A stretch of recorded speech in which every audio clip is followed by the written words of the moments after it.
Hello everyone, welcome to Nepal online school. यहाँहरू सबैजनालाई Nepal online स्कुलको युट्युब च्यानलमा धेरै धेरै स्वागत छ। आज हामी कक्षा 11को सामाजिक अध्ययन तथा जीवनोपयोगी शिक्षा भन्ने जुन विषय छ त्यो विषय अन्तर्गत रहेको एकाइ 4मा पर्ने मानव तथा समाजको उत्पत्ति र विकास क्रममा रहेको पाठ 2 अन्तर्गतको मानव समाजको विकास क्रमको बारेमा यो भिडियोमा चर्चा गर्न गइरहेका छौँ। र विशेष गरेर मानव चाहिँ कसरी उत्पत्ति भयो र मान्छेको उत्पत्ति पछि उनीहरूको विकास क्रम कसरी भयो भन्ने कुरा हामीले यो एकाइमा सिक्दैछौँ भने मानव समाजको विकास क्रम चाहिँ कसरी भएको पाइन्छ अथवा कसरी भएको थियो भन्ने कुरा चाहिँ यो पाठमा आज हामीले विशेष गरेर सिक्दैछौँ। र यसमा हामीले के कुरा बुझ्नुपर्छ भन्ने कुराहरू को कुरा गर्दाखेरि आदिम मानवको चेतनाको विकास सँगसँगै समाजको उत्पत्ति भएको मान्न सकिन्छ भनेर हामीले बुझ्नुपर्ने हुन्छ है त। र यो पाठको सार, यो पाठमा के कुराहरू अध्ययन गर्नुपर्छ भन्ने कुरा आज हामीले यो भिडियोमा छलफल गर्दैछौँ। र मानव समाजको विकास क्रम कसरी भएको थियो भन्ने कुरा विशेष गरेर आज हामी यो भिडियोमा बुझ्दैछौँ। र सुरुमा हामीले के कुरा बुझौँ भने आदिम मानवको चेतनाको विकास सँगसँगै समाजको चाहिँ उत्पत्ति भएको मान्न सकिन्छ। र समयको परिवर्तनसँगै मानव समाजको विकास हुँदै गएको हो। हिजोका मानवले सुरक्षाका लागि समूहमा बस्नुपर्ने, खाना खोज्ने पनि समूहमै हिँड्ने, समूहमै चाहिँ खाना खोजेर ल्याउने, शिकार गर्नुपर्ने कारणबाट समाज निर्माण गर्नु परेको थियो भन्ने कुरा चाहिँ त्यस्तो खालको अवधारणा हामीले ल्याउन सक्छौँ अथवा त्यो खालको अवधारणालाई चाहिँ हामीले बुझ्न सक्छौँ।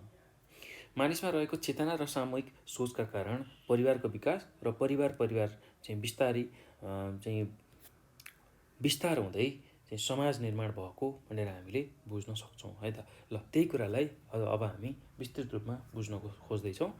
अब सुरुमा त हामीले के कुरा बुझौँ भने समयअनुसार नै मान्छेको विकास कसरी भएको भन्दाखेरि समय सँगसँगै उनीहरूमा भएको जुन चेतना छ त्यसको विकासले चाहिँ अहिलेको आधुनिक मान्छेसम्म चाहिँ मान्छे आइपुगेको छ। सुरुमा मानव विकास हुनुभन्दा अगाडि ऊ चाहिँ के थियो भन्दाखेरि मान्छे अहिलेको आधुनिक मान्छे हुनुभन्दा अगाडि उनीहरू चाहिँ अस्ट्रेलोपिथेकसको रूपमा रहेका थिए र तिनीहरू नै विकसित हुँदै नरबानर जस्तो प्रजाति जुन छ त्यो विकसित हुँदै अहिलेको आधुनिक मान्छेसम्म आइपुगेको छन्। अब त्यो कसरी भयो भन्दाखेरि यही समयको विकास क्रम सँगसँगै उनीहरूको चेतनामा भएको जुन विकास छ त्यसले गर्दा नै अहिलेको आधुनिक मानव अथवा अहिलेको आधुनिक समाजको निर्माण भएको मान्न सकिन्छ है त। अब उनीहरूकोमा सुरुमा के थियो भन्दाखेरि त्यस्ता खालका मान्छेहरू चाहिँ सुरुका मानिसहरू चाहिँ कन्दमूल सङ्कलन गर्ने खालका थिए, जीवजन्तुहरू मारेर खान्थे र पछि अलिकति विकसित हुँदै गएपछि तिखा ढुङ्गाका हतियारहरू प्रयोग गर्न थाले र त्यहाँबाट नि अझै विकसित हुँदै जाँदाखेरि उनीहरू चाहिँ हाडका हतियारहरू प्रयोग गर्न थाले, जुन जनावरको चाहिँ उनीहरूले हत्या गर्थे र त्यही जनावरको हाडबाट चाहिँ हतियारहरू बनाउँथे। त्यसरी चाहिँ उनीहरू अगाडि बढेको, उनीहरूको विकासक्रम अगाडि बढेको मान्न सकिन्छ। र यसै गरी अब यो सँगसँगै बुद्धि र चेतनाको उनीहरूमा विकास र सामूहिक सोचका कारण उनीहरूमा चाहिँ परिवारको विकास भएको मान्न सकिन्छ। बुद्धि र चेतनाको विकास उनीहरूमा हुँदै जाँदाखेरि र सामूहिक सोचका कारण उनीहरूमा परिवारको विकास भएको मान्न सकिन्छ है त। ल यति कुरा हामीले याद गर्नु पर्यो। र यसै गरी यो अब परिवारको विस्तार, यसै गरी परिवारको विस्तार हुँदै जाँदाखेरि एउटा त्यसले समाजको रूप लिएको छ, अर्थात् समाजको निर्माण भएको छ भनेर हामीले बुझ्नुपर्ने हुन्छ है त। समाजको निर्माण भएको रहेछ भनेर हामीले बुझ्नु पर्यो।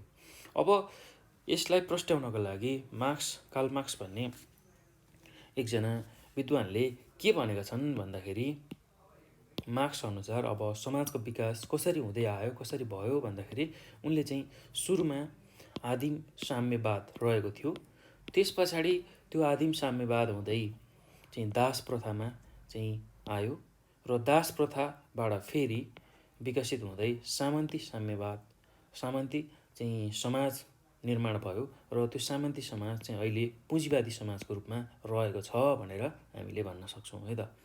यसरी चाहिँ सुरुमा आदिम सभ्यता थियो अथवा साम्यवाद थियो, एउटा चाहिँ मूलीबाट चाहिँ सबै कुराहरू हुन्थ्यो। त्यसरी चाहिँ मान्छे अगाडि बढ्दै जाँदा दासत्वको जुन कुराहरू छ, दास प्रथाहरू जुन हामीले सुनिआएका छौँ, त्यो दास प्रथा थियो। त्यसपछि सामन्ती समाज थियो, हिटलर यस्ता खालका मान्छेहरूको उदय, यस्ता खालका चाहिँ सामन्ती समाज सुरु भयो, जहाँ चाहिँ राज्यहरू कब्जा गर्ने, अरूलाई दमन गर्ने यस्तो खालको चाहिँ परिपाटी थियो भने त्यो बिस्तारै विकसित हुँदै अहिले चाहिँ पुँजीवादी समाजको रूपमा परिणत भएको छ। पैसाको चाहिँ खेल चलिरहेको छ, पैसा कमाउनुपर्छ, जम्मा गर्नुपर्छ भन्ने यसरी चाहिँ समाज अघि बढेको र समाजको यसरी विकास भएको हामीले पाउन सक्छौँ है त। अब यही कुरालाई चाहिँ मानवशास्त्रीहरू, दुईजना मानवशास्त्रीहरू इबी टाइलर र एएल मोर्गनले चाहिँ के भनेर व्याख्या गरेका छन् भन्दाखेरि यो समाजको विकास कसरी भएको छ अथवा कसरी समाजको विकास भयो भन्दाखेरि सुरुमा हामी ढुङ्गे युगमा थियौँ, अर्थात् ढुङ्गाकै सबै कुराहरू चाहिँ प्रयोग गर्थ्यौँ। हात हतियार पनि ढुङ्गाकै ओडारमा बस्ने, यसरी चाहिँ सुरु भएको थियो, जसलाई हामी प्रारम्भिक चरण भनेर भन्न सक्छौँ। त्यस्तै अर्को थियो बर्बर युग, जसलाई हामी मध्यकालीन चरण भनेर भन्न सक्छौँ, र अर्को चाहिँ सभ्य युग, जसलाई हामी आधुनिक चरण, अहिलेको चरण भनेर हामीले बुझ्न सक्छौँ है त। अब यसमै पनि धेरै कुराहरू छन् है, यही ढुङ्गे युगमा पनि हामीले के कुराहरू बुझ्नुपर्छ भन्दाखेरि अब ढुङ्गे युगको बारेमा मैले व्याख्या गर्दैछु, यसलाई ध्यानपूर्वक तपाईँहरूले सुन्नु होला है। यसमा के थियो भन्दाखेरि ढुङ्गे युगमा विशेष गरेर यस युगमा चाहिँ मान्छेहरू भोजन र आश्रयको लागि घुमन्ते जीवन बिताउँथे, खानको लागि र कुनै ठाउँमा बस्नको लागि, आश्रयको लागि चाहिँ घुमन्ते जीवनहरू बिताउँथे। त्यस्तै यिनीहरू शिकारका लागि ढुङ्गे औजारहरूको प्रयोग गर्थे। सानो समूहमा बस्ने यिनीहरू शिकार पनि सामूहिक रूपमा नै गर्दथे। ढुङ्गाबाट विभिन्न खालका औजारहरू एवं हात हतियार बनाई गुजारा गर्ने मूल संस्कृति रहेकाले यस कालखण्डलाई ढुङ्गे युग भनिएको हो भनेर हामीले बुझ्न सक्छौँ। अब अरू कुरा के भएको थियो यो ढुङ्गे युगमा भन्दाखेरि मानिसको ज्ञान, विश्वास, प्रविधि, रहन सहन, व्यवहार, तौर तरिका, विभिन्न औजार तथा साधनहरूका आधारमा मानिसको जीवन पद्धति चलेको हुन्छ। जङ्गली युगबाट सुरु भएको मानव संस्कृतिको ठोस रूपमा सुरुवात चाहिँ उद्विकास कहाँबाट भएको थियो भन्दा यही ढुङ्गे युगबाट भएको हुनाले यस युगलाई मानव संस्कृतिको चाहिँ जननीको रूपमा लिइन्छ। आजभन्दा लगभग 25 लाख वर्ष अगाडि सुरु भई निकै लामो समयसम्म कायम रहेको ढुङ्गे युग करिब 5000 देखि 7000 वर्ष अगाडि धातुको युगको सुरुवात सँगसँगै अन्त्य भएको थियो। ढुङ्गाबाट विभिन्न खालका औजार एवं हात हतियार बनाई गुजारा गर्ने मूल संस्कृति रहे पनि यो कालखण्डलाई चाहिँ हामीले ढुङ्गे युगका रूपमा हेरेका छौँ र त्यसरी चाहिँ उनीहरू ढुङ्गाकै औजार, ढुङ्गाकै सबै कुराहरू प्रयोग गर्ने भएको हुनाले यसलाई ढुङ्गे युग भनेर भनिएको हो। होमो हेबिलियस, होमो इरेक्टस र निएन्डरथल लगायतका आदिम मानवले ढुङ्गे युगको संस्कृतिको विकास गरेका थिए। ढुङ्गे युगका मानिसहरूले ढुङ्गाबाट विभिन्न किसिमका औजारहरू, हात हतियार बनाई जनावरहरूको शिकार गर्ने तथा वनस्पतिजन्य खानेकुराहरू सङ्कलन गर्ने गरी आफ्नो जीवन पद्धति विकास गरेका थिए। त्यस्तै त्यो समयमा के भएको थियो भन्दाखेरि ढुङ्गे युगको संस्कृति मुख्य रूपमा ढुङ्गाबाट औजार बनाउने तथा खानेकुराको जुन व्यवस्था छ त्यसमा मात्र केन्द्रित थियो। खोज तथा अनुसन्धान गर्ने क्रममा भेटिका चाहिँ तथ्यहरू र अवशेषहरूका आधारमा पुरातत्त्वविदहरूले चाहिँ के कुरा गर्छन् भन्दाखेरि ढुङ्गे युगको जीवन पद्धतिलाई चाहिँ 3वटा चरणमा उनीहरूले विभाजन गरेका छन्। पहिलो छ पुरापाषाण जीवन पद्धति। पुरापाषाण जीवन पद्धति, यो कुरालाई याद गर्नु होला। पुरापाषाण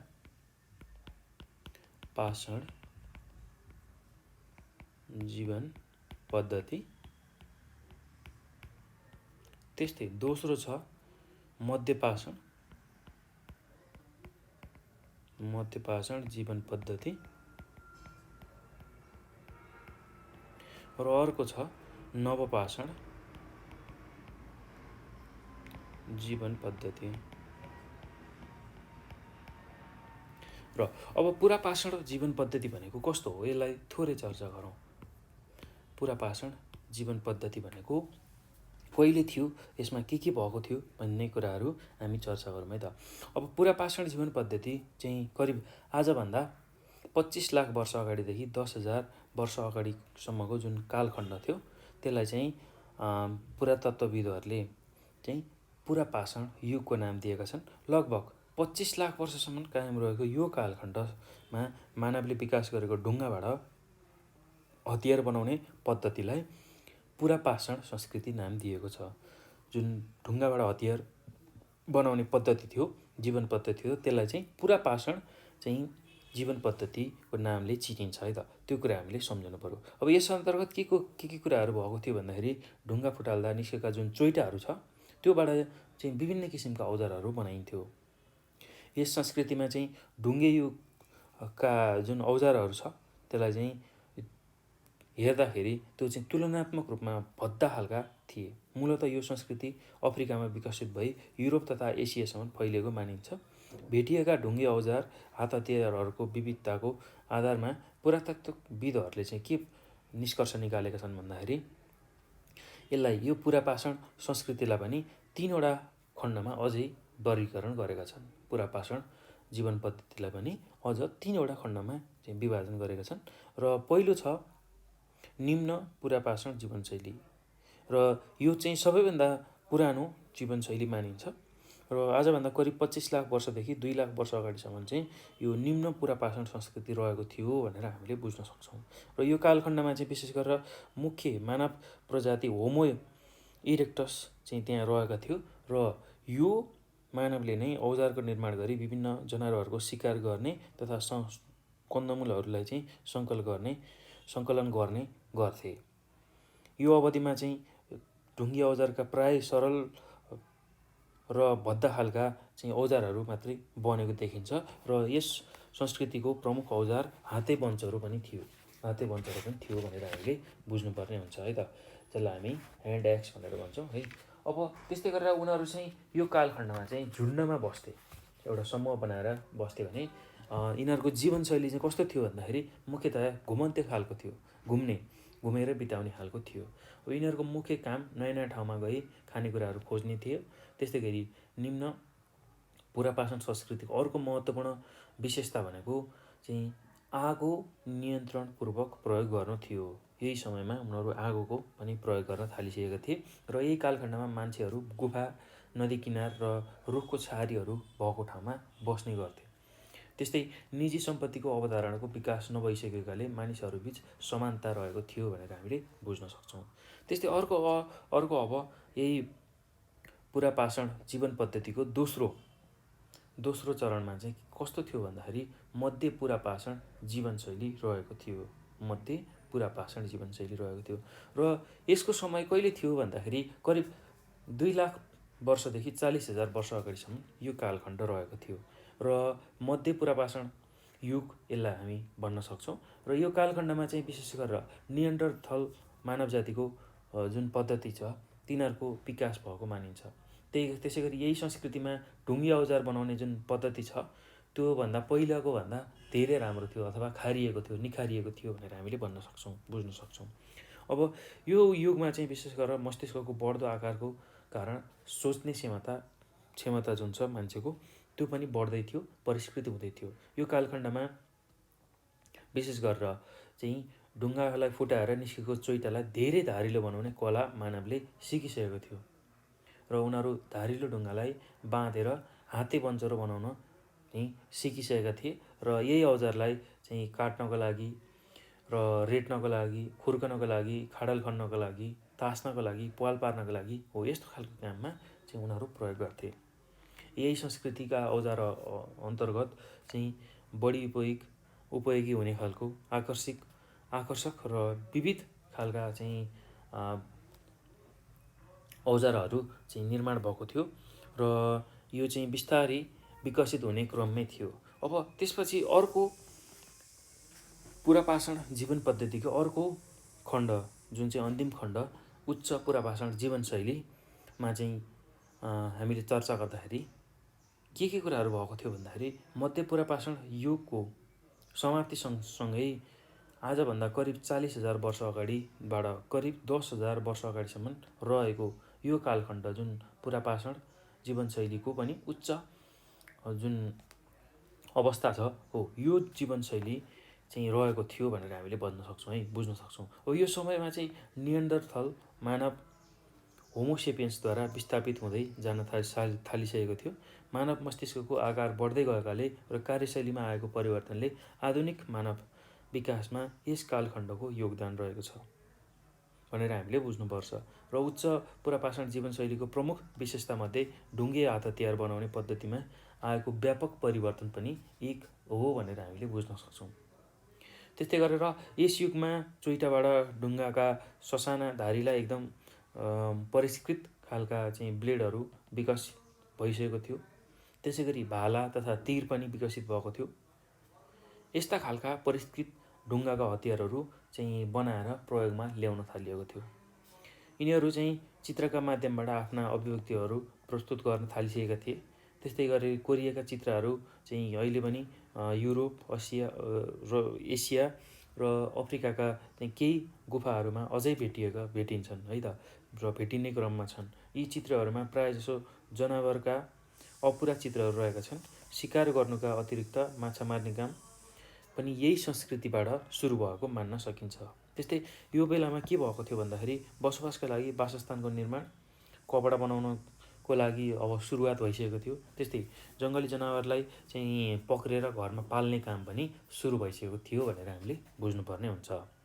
अब त्यस्तै अर्को छ मध्यपाषाण जीवनशैली। मध्यपाषाण जीवनशैली जसलाई हामी मध्यकालीन चरण भनेर भन्छौँ। मध्यकालीन चरण। ल अब मध्यकालीन चरणमा के कुराहरू भएको थियो त्यसको बारेमा चर्चा गरौँ। अब यो चरण चाहिँ कहिले सुरु भएको थियो र कहिले चाहिँ यो रहेको थियो भन्दाखेरि यो पुरापाषाण युगको अन्त्य सँगसँगै अब यो लगभग 10,000 वर्षदेखि रहेको जुन कालखण्ड छ त्यसलाई हामी मध्यपाषाण अथवा बर्बर युग भनेर हामीले भन्न सक्छौँ है त। अब यसमा चाहिँ के कुराहरू भएको थियो भन्दाखेरि यही युगमा चाहिँ मध्यपाषाण जीवनशैलीको विकास भएको थियो। यो कालखण्डमा विशेष गरेर पुरापाषाण जीवनशैली र नवपाषाण जीवनशैली दुवैका केही विशेषताहरूलाई अवलम्बन गरिएको पाइन्छ। अब यही युगमा मध्यपाषाण संस्कृतिका औजारहरू तथा हात हतियारमा यसभन्दा चाहिँ अगाडि पुरापाषाण संस्कृतिमा जस्तै ढुङ्गाबाट निकालिएको पातला ब्लेडका रूपमा प्रयोग भएका थिए। यी ब्लेडहरू काठको बिँड वा ह्यान्डलमा जोडेर एकपटक प्रयोग गर्न सकिने गरी बनाइएको थियो। यस समयमा कतिपय औजारहरू चाहिँ त्रिभुजाकार थिए, कोही चन्द्राकार थिए। हो यस्ता खालका ज्यामितिक आकार दिई बनाइएको थियो। अब यो बाहेक चाहिँ तीर एवं भालाका रूपमा हतियार बनाई प्रयोगमा ल्याइएको पनि थियो। अब यही समयमा चाहिँ उनीहरूको अवशेषहरूलाई हेर्दाखेरि चाहिँ ढुङ्गे औजार चाहिँ विशेष गरेर जापान, मध्यपूर्वी क्षेत्र, इङ्ल्यान्ड, आयरल्यान्ड, डेनमार्क, सर्बिया आदि विभिन्न स्थानहरूमा चाहिँ फेला परेको थियो उनीहरूको अवशेषहरूलाई हेर्दाखेरि। त्यसै गरी यो युगमा अर्को के कुरा भएको थियो भन्दाखेरि महत्त्वपूर्ण सांस्कृतिक विकासमा चाहिँ अलिकता परिवर्तन देखिन्छ। त्यस्तै यिनीहरू चाहिँ के गर्थे भन्दाखेरि विभिन्न वनस्पतिबाट खाद्यवस्तुहरू प्रशोधन गरी चाहिँ प्रयोग गर्न थालिसकेका थिए।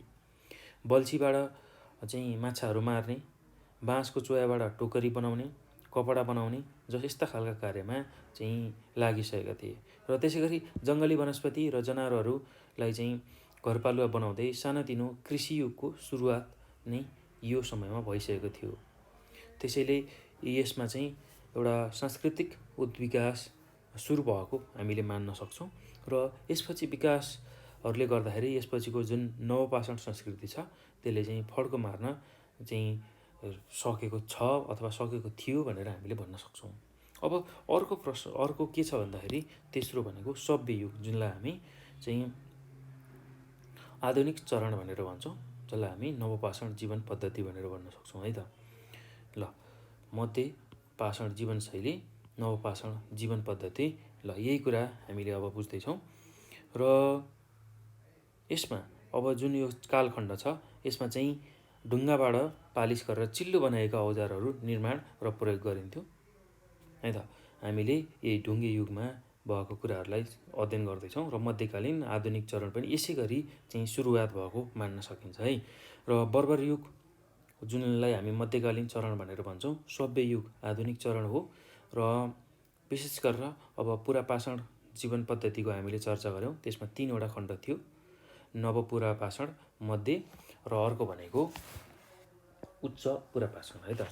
त्यसै गरी अब मध्यपाषाण जीवन पद्धति चाहिँ कस्तो थियो भन्दाखेरि त्यो पनि हामीले चर्चा गऱ्यौँ। अब नवपाषाण जीवन पद्धति चाहिँ कस्तो थियो भन्दाखेरि यो कालखण्डमा चाहिँ विशेष गरेर ढुङ्गाबाट पालिस गरेर चिल्ला बनाएका औजारहरू निर्माण र प्रयोग गर्ने जीवनशैली चाहिँ त्यस्तो खालको प्रचलनमा आइसकेको थियो।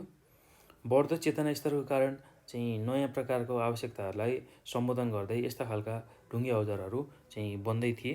आजभन्दा करिब 9000 वर्ष अगाडिबाट भएको नवपाषाण युगलाई सांस्कृतिक परिवर्तनका आधारमा क्रान्तिकारी युग पनि हामीले भन्न सक्छौँ। ढुङ्गे औजारमा आएका व्यापक परिवर्तन सँगसँगै कृषिको विकासलाई सबैभन्दा क्रान्तिकारी परिवर्तनका रूपमा पुरातत्त्वविदहरूले व्याख्या गरेको पाउँछौँ। त्यसै गरी यही कालखण्डमा चाहिँ मानिसले घुमन्ते सिकारी जीवनशैलीको सट्टा स्थायी बसोबास सुरु गर्ने र कृषि कार्यमा लाग्ने र पशुपालन गर्ने कुरा पनि पुरातत्त्वविदहरूले खोजी गरेका छन् है त। त्यो कुरा पाइएको छ। त्यस्तै अब नवपाषाण संस्कृतिलाई चाहिँ हामी ढुङ्गे औजारहरू यसअघि जुन मध्यपाषाणमा बनेका थियो त्यसलाई निरन्तरता दिएको चाहिँ हामीले पाउन सक्छौँ।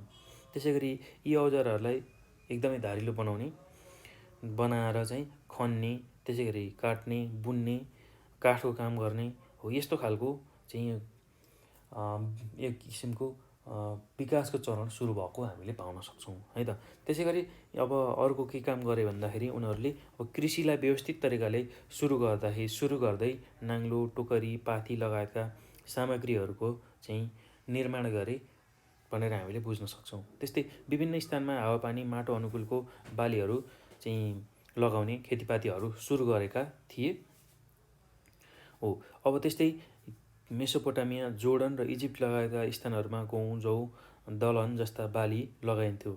चीनमा चाहिँ विशेष गरेर मुख्यतः धान र कोदो लगाइन्थ्यो। त्यस्तै अफ्रिकामा कोदो, धान, तरुल आदिको खेती गरिएको थियो भने अमेरिकामा मकै, भटमास, आलु यस्ता खालको खेतीहरू सुरु गरिएको थियो। यस समयमा चाहिँ पशुपालन पनि व्यापक रूपमा चाहिँ गरिएको थियो, जसबाट चाहिँ दुध, मासु अनि ऊन हो यस्ता खालका कुराहरू चाहिँ उत्पादन हुन्थे र घरपालुवा जनावरहरू पनि त्यहाँ पाल्ने गरिन्थ्यो। गाई, भैँसी, सुँगुर, भेडा यस्ता खालका चाहिँ जनावरहरू पनि पाल्न थालिएको थियो। र यसरी चाहिँ विभिन्न स्थानहरूमा प्राप्त चाहिँ ऐतिहासिक तथ्यहरूलाई अध्ययन गर्दाखेरि यी युगहरू एकपछि अर्को गरी विकासको लागि अगाडि बढ्दै गएको थियो भनेर हामीले बुझ्न सक्छौँ है त। यति कुराहरू चाहिँ तपाईँहरूले यसमा याद गर्नु पर्यो है त। पुरापाषाण जीवनशैली, मध्यपाषाण र नवपाषाण जीवनशैलीमा अब बर्बर युग जुन मध्यकालीन युग थियो र अहिलेको जुन आधुनिक युग छ हो यसरी चाहिँ मान्छेहरूको विकास हुँदै आएको थियो भनेर चाहिँ मानवशास्त्रीहरू इबी टाइलर र एएल मोर्गनले भनेका छन्। उनीहरूले यो व्याख्या गरेका छन् है त। र यति कुरा तपाईँहरूले यसमा जान्नु पर्यो। यति कुराहरू चाहिँ तपाईँहरूले यो पाठमा बुझ्नु पर्यो है त।